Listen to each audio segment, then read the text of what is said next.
Halo sahabat Coffeepsy dimanapun Anda berada. Perkenalkan, saya Hadi Ardians, founder Coffeepsy yang beralamat di Rukan Grand Galaxy, Bekasi Selatan. Acara ini saya beri nama Denamu di Coffeepsy. Apa sih Denamu di Coffeepsy? Kita akan berdiskusi, berdialog, dan memberikan inspirasi bagi teman-teman semua seputaran dunia kopi dan atau dunia hukum. Kali ini saya akan mengundang salah satu anak muda yang berprofesi, berkarir sebagai seorang legal, cukup punya pengalaman, walaupun masih muda. Kita akan tanya-tanya sama yang bersangkutan. Nah, jangan lupa like, comment, and subscribe.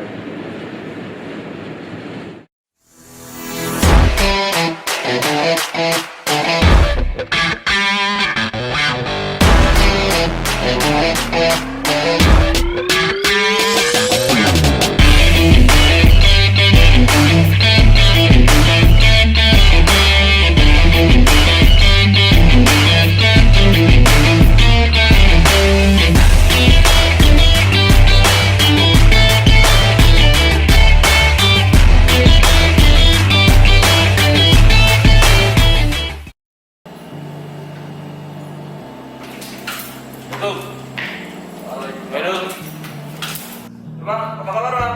Sehat. Udah mau Gimana gimana dulu? dulu? Aman ya? Aman. Dulu bang.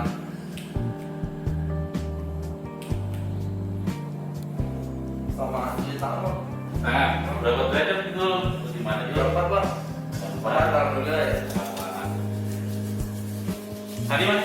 Di atas bang, patuh ya bang. Gua mandi dulu nih. Ya. Kosong kan? So.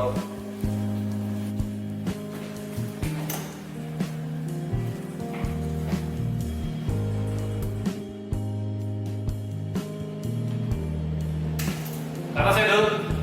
Ya bang.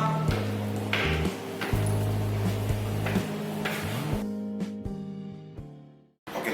Nah, ini dia orang ini. Bang, Apa kabar, Bang? kita bersama nggak nih? Oh iya, udah pakai aja dulu. Oh, oke. Corona. Dulu bang. Sip. Sehat Ini bang? dia. Alhamdulillah bang. Apa gimana bang? Alhamdulillah. Bisnis aja bang, kantor bang. Kantor lah, kalau bisnis mah ada susah emang sekarang kan. Aku juga bisnis toh. Ya, ini lagi berusaha untuk bertahan hidup. Oke, bang, minum apa nih? Gua dengar Kopi. Fix 60 sini nih paling oke nih. Bus, betulan. Gue mau ngenalin sama lu metode khusus buat di Coffeepsy aja, namanya SPAM, Supaya mama tuh suka. Sempur Ethyl Method. Apaan tuh?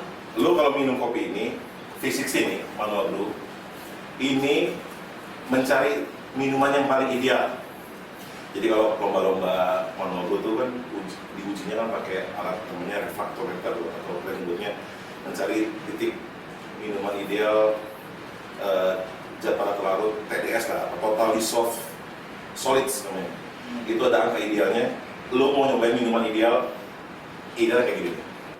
Oke bang, lu mau nyobain roast beef yang mana? Ini ada dari Jawa Barat, Gunung Bintang.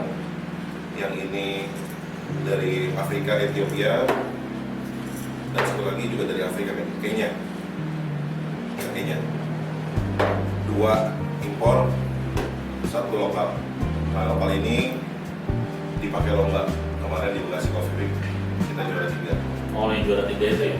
Ya gua pakai pesan deh coba deh orang lain. Pakai. Juara 3. Nanti gua akan buat channel terkait spam itu apa. Menurut gua spam ini metode seduh bisa dipakai dengan beans apa aja, roast beef apa aja.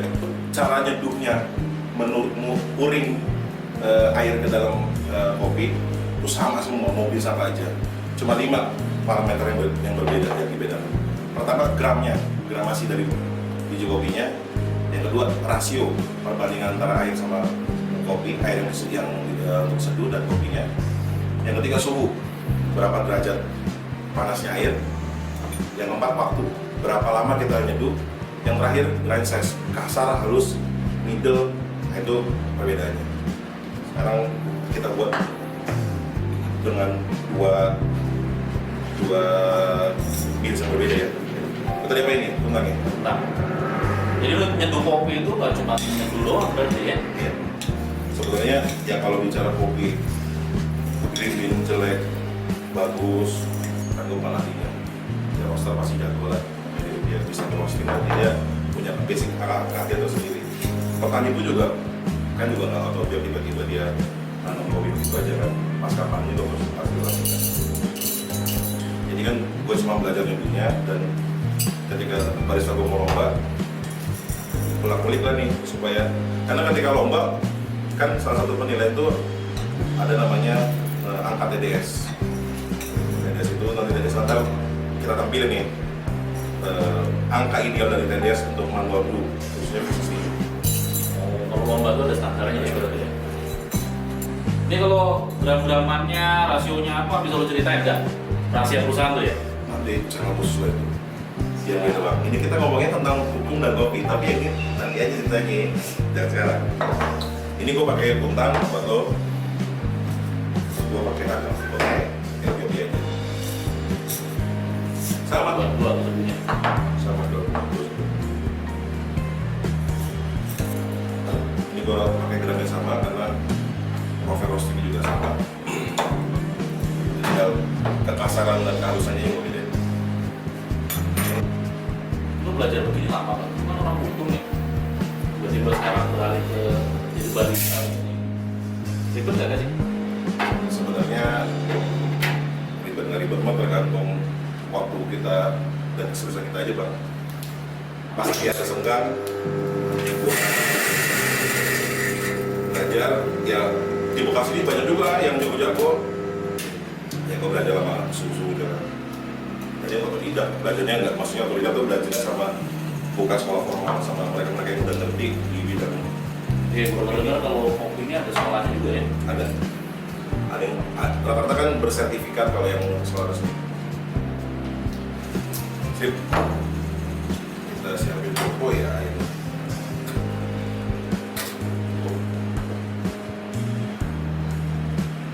Jadi kalau ada customer lu di sini datang ikut nyeduh juga dong.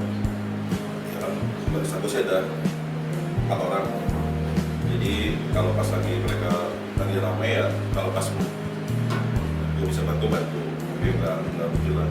Makanya ini agak kagum juga nih, lebih pede nyeduh gue sendiri sih. Cuma nanti gue waktu itu gue sama satu barista gue mau lomba Bekasi Coffee gitu. Ya agak intens kita seminggu non-stop. Beberapa kalau di lomba-lomba mereka tuh yang champ itu pakai airnya khusus banget. Dia pH-nya dan tertentu dan ini kayaknya kalau gue yang jelasin bukan kalibernya lah, jadi takut salah kan. Jadi kita ngomongnya dari segi cara hidupnya. Lo ini ya, gua biasanya kalau ngopi di luar tuh apa? Biasanya minum kopi apa? V60 gue minum, terus paling ya espresso juga gue minum. Gue tuh tipikal orang yang suka asidnya tinggi bang, jadi agak asam gitu. Nah ini konteks TDS nih bang. TDS ini kalau yang gue tahu itu mencari balance. Jadi orang bilang balance itu apa? Acid, sweet, sama bitter itu harus sama kan? Nah, kalau gue sebenarnya yang namanya minuman orang pasti lebih dominan senang yang manis. Yang kedua orang pasti nggak mau pahit sekalipun yang kopi. Ya walaupun kita nggak bisa bilang kopi nggak ada cita rasa, nggak ada rasa pahitnya. Yang ketiga ada acid atau asam. Nah jadi yang kalau yang disebut balance itu menurut para orang-orang yang gue tahu ya yang memberikan masukan, balance itu manis harus tinggi, acidnya itu ya low lah, bitter kalau bisa di bawahnya lagi.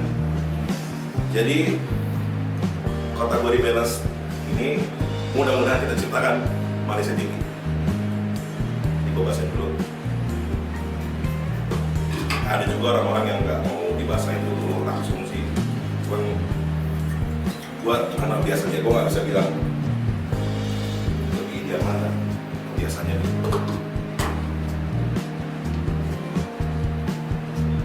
Ya, tentang tadi ya. Benar.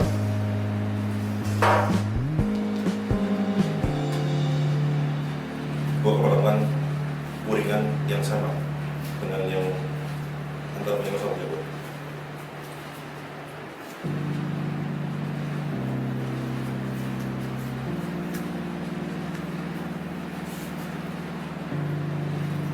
Metode kuning Toppingnya sama semua Pak.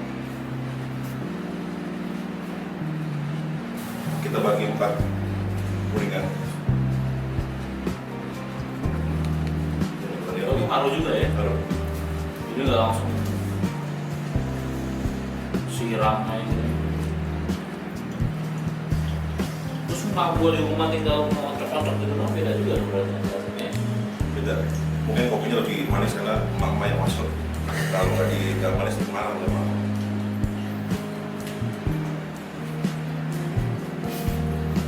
Ya, gua puter sekau lawan arah jeruk-jeruk.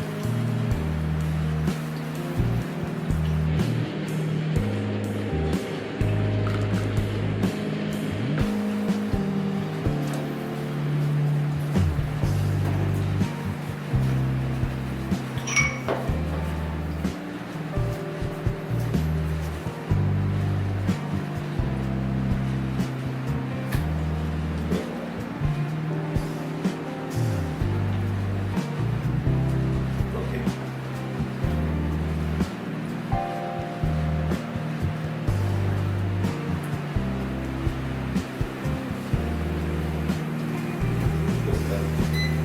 Kalau kuncinya di bagian keempat, kalau udah ngegenang dan nggak ideal turunnya, menurut gua harus sekali. Oh di situ.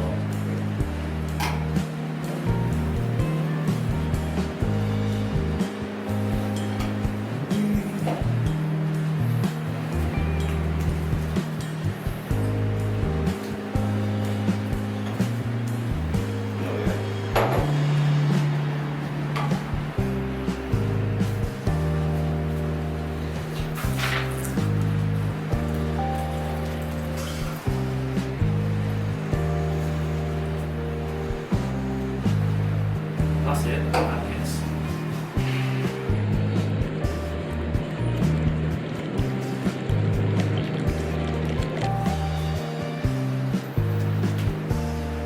Udah jadi. Yuk kita minum. Coba. Oke Bang. Kita ngopi sambil duduk Bang. Oke Bang, tapi masih panas. Cobain ya, cobain ya.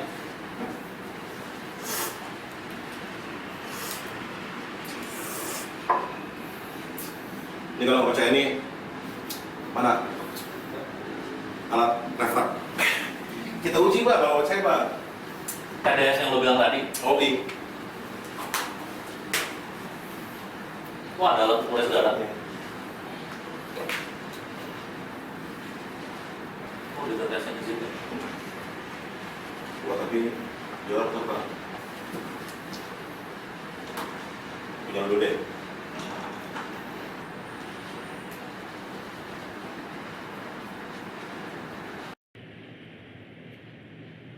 Lama Bang. Tunggu suhunya agak dingin dulu. Sekitar berapa? 40 ya? 40 derajat, 30, 40 derajat, 40 derajat lah mungkin. Tungguin aja Bang, sambil ngobrol Bang. Jadi nanti kita akan bahas lebih jauh tentang spam. Ini sih bukannya ngeguruin, tapi kebetulan waktu itu dilombakan salah satu barista gua pakai metode ini dan alhamdulillah setelah pengumuman dapat juga. Ya cuman masalahnya kan gini kan, parameter apanya kita juga nggak tahu, tapi kan di situ kan dia kalau nyeduh tuh kan lomba tuh 3 server tuh, 3 cangkir itu kan. Tadi gua 2 aja udah kayak dapat lagi 3 gitu. Nah itulah anak barista lah. Cuma lo lawyer bisa nyentuh ya. Oke lah.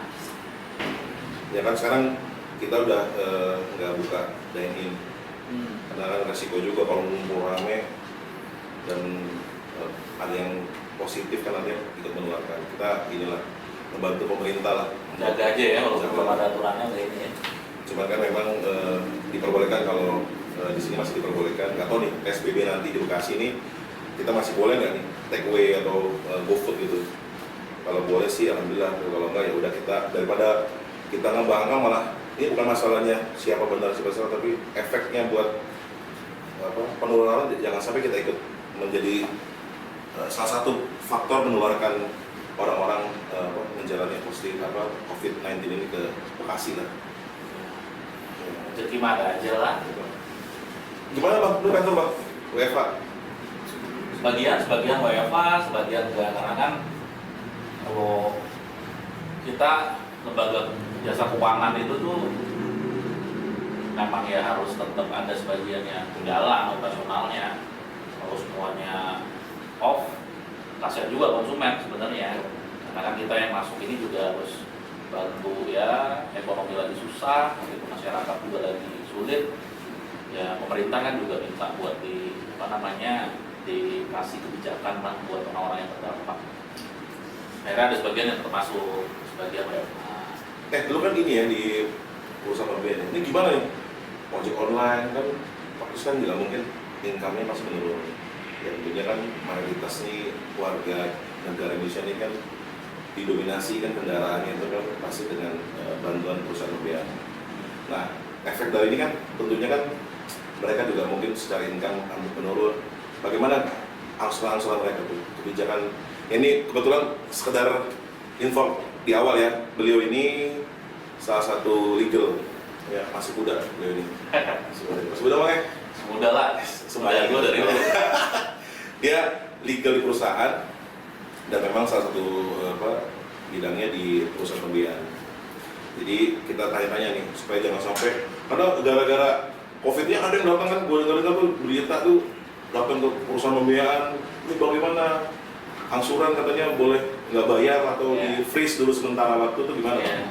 Memang kan kemarin sempat ada pemberitaan ya, Pak Jokowi juga sampaikan bahwa ada relaksasi gitu ya 1 tahun nggak usah bayar. Nah itu yang sebenarnya ada sebagian masyarakat kita yang mungkin salah tangkep, salah pengertian. OJK sudah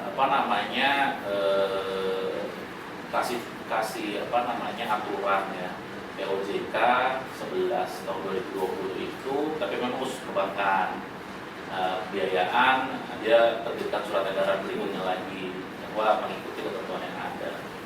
1 tahun itu maksimum Mbak, maksimum nggak langsung dikasih 1 tahun, enggak.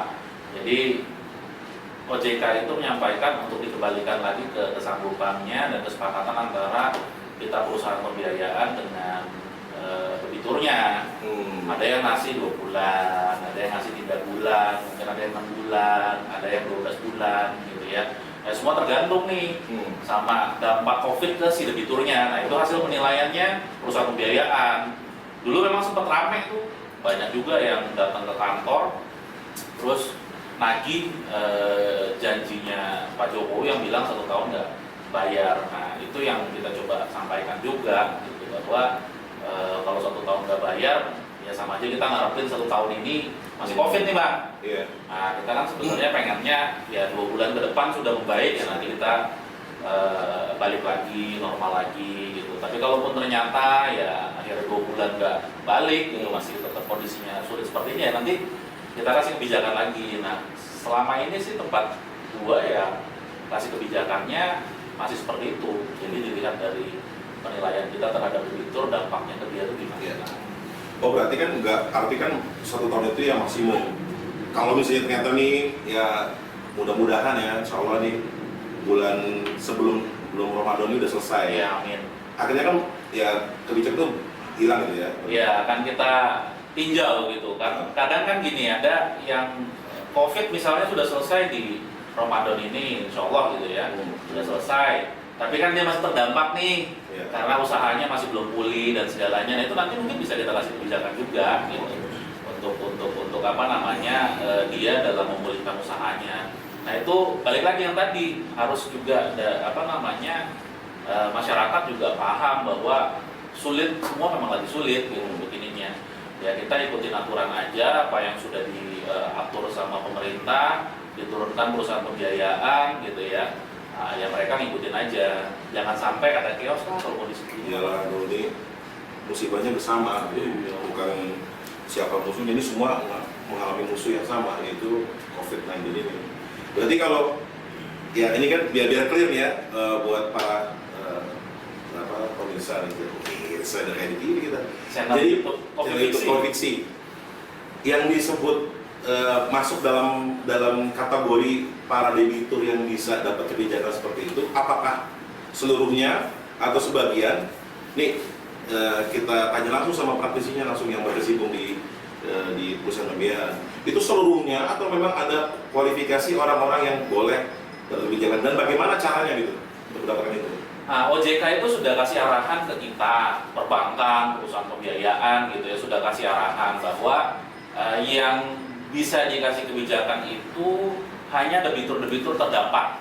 Aturannya itu, di aturannya itu mereka sampaikan yang terdampak itu apa aja sih sebenarnya. Ya, contoh kayak pariwisata sekarang terdampak, terus juga ada transportasi itu juga terdampak, perhotelan terdampak, terus juga ada perdagangan, ada 9 kalau nggak salah yang memang sudah diklasifikasikan OJK sebagai usaha yang terdampak. Atau orang-orang yang bekerja di tempat yang tadi, gitu. Jadi nggak semuanya bisa ngajuin. Terus juga salah satu parameter lain adalah dia itu selama ini bagus pembayarannya, tapi setelah COVID ini baru dia agak sedikit turun.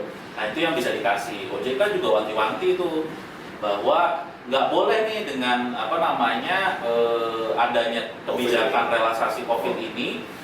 Yang dulu-dulunya memang udah nggak bayar gitu ya, nunggak manfaatin. Nah itu yang dijagain gitu. Jadi ya kita sama-sama ngerti memang sulit. Ya kita sebisa mungkin untuk kasih kebijakan ke debitur-debitur yang memang punya etikat baik gitu ya.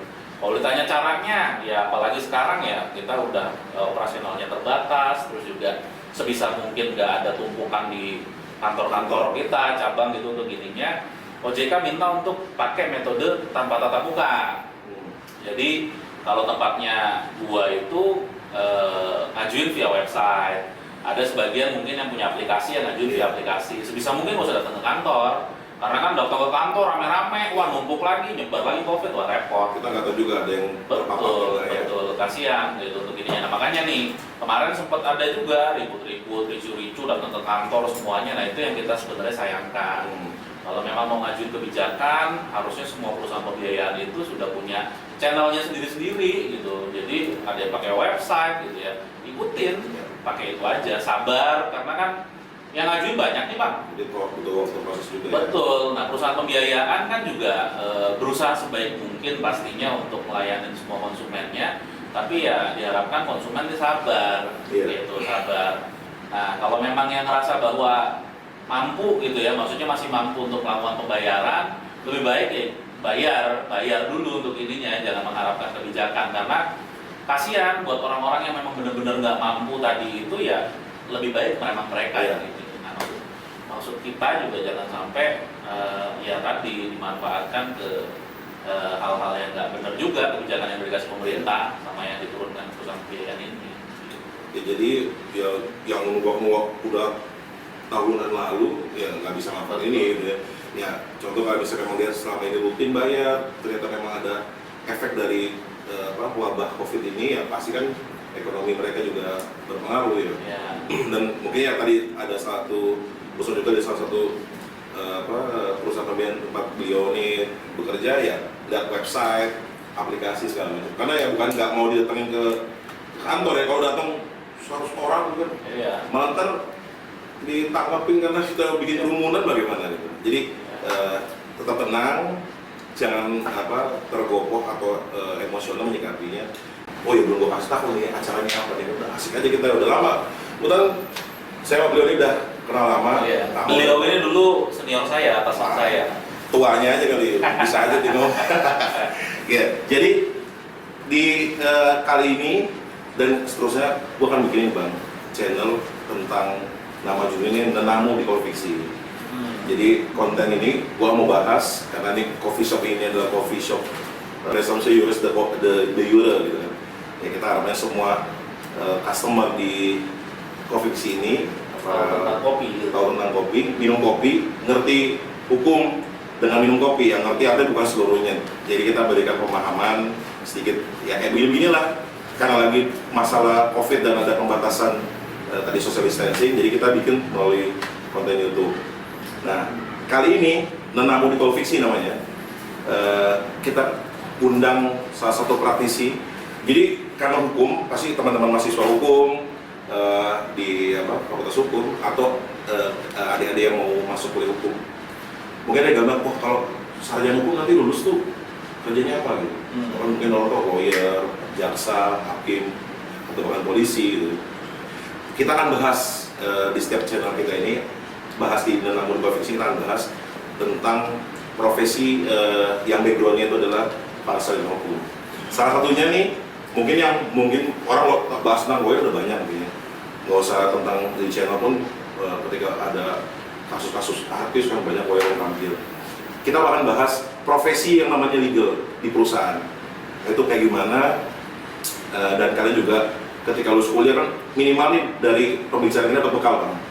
Jadi pas interview, sudah tahu lah basic. Mudah-mudahan dapat memberikan sedikit edukasi lah buat teman-teman semua. Bukan ngegurui tapi sedikit yang kita punya untuk diskusi dan memberikan gambaran tentang profesi legal. Abang nih legal ini udah berapa lama? Gua lulus 2011, sekarang 9 tahun. 9 tahun. Masih muda kan? Tahun. Kalau yang puluhan tahun mungkin kalian udah wajar, udah puluhan tahun. Tapi ini dia 9 tahun dari lulus kuliah sampai sekarang.